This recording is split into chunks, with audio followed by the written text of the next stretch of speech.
ओम शांति। सुनते हैं आज 10 नवंबर की मुरली का मुरली मंथन।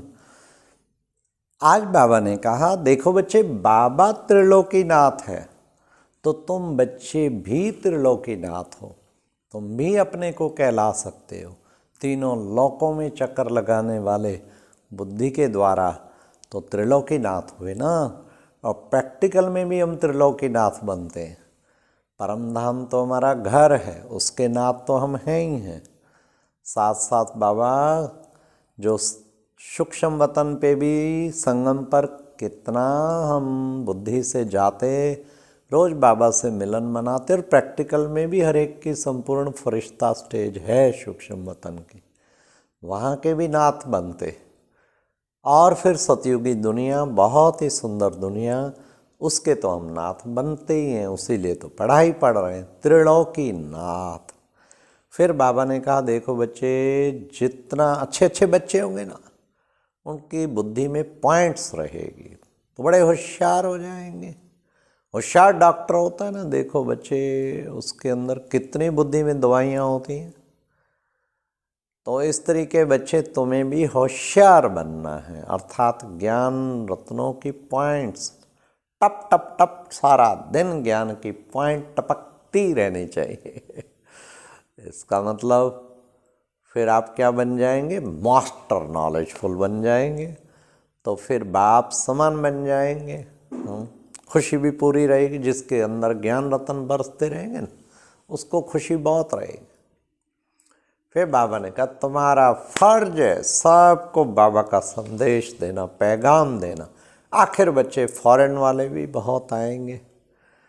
फिर बाबा ने कहा, देखो बच्चे, ये इब्राहिम, क्राइस्ट, बौद्ध, ये सब आएंगे बाबा से मैसेज लेने। शिव बाबा को सब अपना गुरु, बड़ा गुरु मानेंगे। और ब्रह्मा भी ग्रेट ग्रेट ग्रैंडफादर, सारे विश्व में प्रत्यक्षता हो जाएगी। तो बाबा ने कितना सुंदर वो दिन बताया कि जल्दी वो दिन आने वाला है जिसमें बाप को सब स्वीकार करेंगे और बाबा की प्रत्यक्षता हो जाएगी। तुम बच्चों को नशा है, क्यों? बाबा का बर्थ प्लेस है भारत, तो तुम्हें इस चीज़ का भी नशा है, खुशी है। बाबा आया हुआ है, तुम सबको बता रहे हो। जो अच्छे सर्विसेबल है वो तो सर्विस पे उनकी बहुत डिमांड करते हैं, सब बहुत डिमांड करते हैं। देखो, कुमार का है, हाँ, मनोहर है, गंगे है, सब डिमांड करते हैं उसकी। तो बाबा ने कहा, भक्ति में तो बच्चे हाथ से माला फेरते थे, यहाँ मुख से जपते हैं। कहते हैं कि फलां बड़ी अच्छी है, निरंकारी है, बहुत सर्विसेबल है, फलां बहुत मीठी है। ये भी तो बच्चे मुख से माला जपने वाली बात हो गई ना। तो भक्ति में भी जपते थे, ये मुख से जपते हैं। तो बच्चों को ऐसे ही गुण धारण करने हैं जो सब आपका रियली मुख पे आपका बच्चे नाम, बाबा ने कहा, इतनी सेवा करनी है जो नाम बाला हो जाए। फिर बाबा ने कहा, बच्चे, तुम लॉटरी है तुम्हारे लिए, लॉटरी खुशी। तुम्हें कितनी खुशी रहनी चाहिए ये। हाँ, रेस है बच्चे, रेस जो करेंगे बच्चे वो बाबा का तख्त जीतेंगे और माला का मणका बनेंगे। इसलिए बच्चों को खूब रेस करनी है, पुरुषार्थ में ढीला नहीं पड़ना है। फिर बाबा ने कहा, बच्चे, तुम बैठते हो, बाबा सिंध में पहले पहले बिठाते थे योग में, लेकिन बच्चे तुम कर्म योगी हो। गृहस्थ व्यवहार वालों को तो इतना टाइम मिल ना सके, तो बाबा ने कहा तुम कर्म योगी हो। अच्छा बच्चे, 1 घंटा पढ़कर फिर दिन जाके घर में रिवाइज करो, फिर कुछ भी करो, तो लेकिन बाप की याद में रहो। बाबा की याद में रहेंगे तो फिर तुम्हारा सारा टाइम सफल हो जाए। कर्म योगी बनने का दृढ़ लक्ष्य रखना। असली हमारी मंजिल है कर्म योगी। जितना हम बैठ के कंसंट्रेशन कर पाते ना, उतना ही हम चलते फिरते भी कंसंट्रेशन कर पाएँ। ये समझ लो, ये है बहुत बड़ी उपलब्धि। इस उपलब्धि को प्राप्त करना है। फिर बाबा ने कहा, देखो बच्चे, रात को बच्चे तुम सोते हो, अच्छा सुदर्शन चक्र घुमाओ, बाप को याद करो। सुदर्शन चक्र घुमाते घुमाते देखो बच्चे, तुम्हें नींद आने लगे तो लेट जाओ। सुबह उठेंगे फिर वही विचार चलते मिलेंगे। तो बच्चे ऐसे अभ्यास करते करते तुम बच्चे निद्रा जीत बन जाएंगे।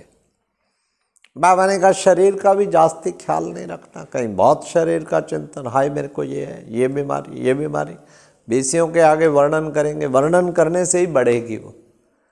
बाबा ने कहा ज्ञान योग धारणा में जो फिट रहेगा ना, उसका शरीर भी फिट रहेगा।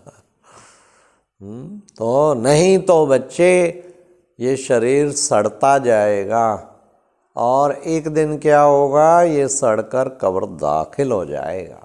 इसलिए ज्ञान योग धारणा में फिट रहना, जास्ती शरीर की भी चिंता नहीं करनी।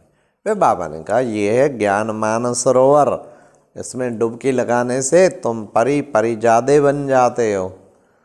तो कितना अच्छा बाबा ने बताया, सबके दिलों को राज को जान, सबको राजी करने वाले सदा विजयी भव।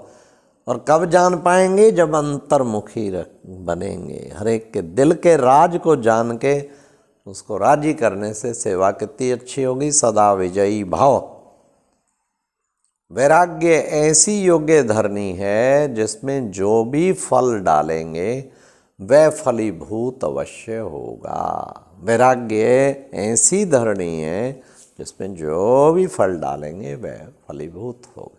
अच्छा, ओम शांति। ये था आज का मुरली मंथन।